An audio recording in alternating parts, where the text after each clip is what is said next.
Hi అండి, అందరూ ఎలా ఉన్నారు? నేను చాలా బాగున్నాను. ఈరోజు మనం చేసుకోబోతున్నాం చేపల పులుసుని.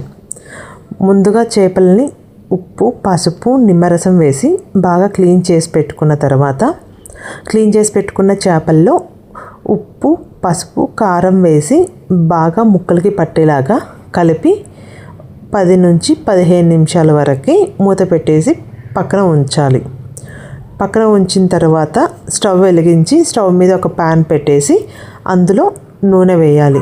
నూనె వేడెక్కాక కొద్దిగా మెంతులు వేసి ఆ మెంతులు వేసాక 2-3 సెకండ్ల తర్వాత కొద్దిగా ఆవాలు కూడా వేయాలి.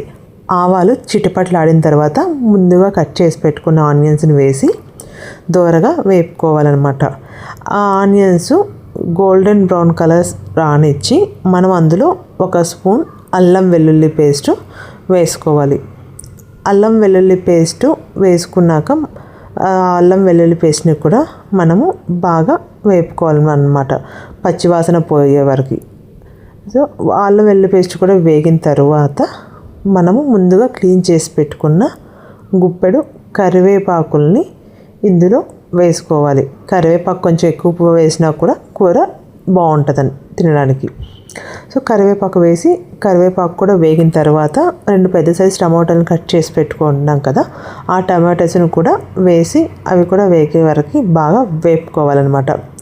ఇలా వేగిన తర్వాత అందులో మనం ఉప్పు, పసుపు, కారం, ధనియాల పొడి అన్నీ 1 స్పూన్ చొప్పున వేసుకోవాలి. కారం ఎక్కువ తినేటి కంటే ఇంకొంచెం ఎక్కువ వేసుకోవచ్చు. ఇక్కడ నేనైతే 2 స్పూన్ల కారం వేసుకున్నాను.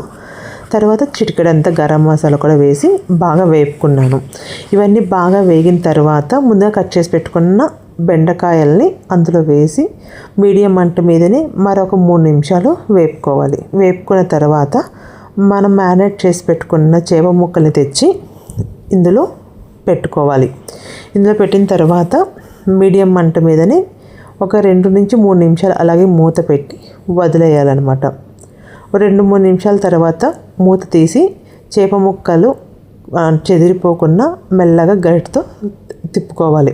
ఇలా తిప్పుకున్న తర్వాత ముందుగా నానబెట్టుకున్న నిమ్మకాయ సైజు కన్నా కొంచెం ఎక్కువ చింతపండుని బాగా పిసికి అందులోని చింతపండు జ్యూసు మన చేపలో వేయాలి.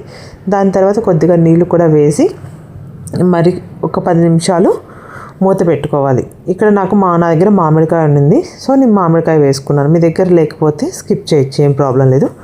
మూత పెట్టేసి మీడియం మంట మీదనే 10 నిమిషాలు ఉడకనివ్వాలి. ఉడికిన తర్వాత కొద్దిగా మిరియాలు, 1/2 ఇంచు దాల్చిన చెక్క, 4 లవంగాలు, 2 యాలకులు బాగా పొడి దంచుకుని ఇందులో వేసి మళ్ళీ గరిట పెట్టకుండా మనం కొద్దిగా మిరియాలు క్లాత్తో పట్టుకొని 1/2 ఇంచు దాల్చిన చెక్క, కానీ ఇక్కడ 2 యాలకులు, సో నాకు కొద్దిగా చేపలు లవంగాలు వేసి బాగా మెత్తగా దంచి మళ్ళీ ఒక 2 నిమిషాలు వేగిన తర్వాత మీరు కొత్తిమీర వేసుకొని దించేసుకోండి.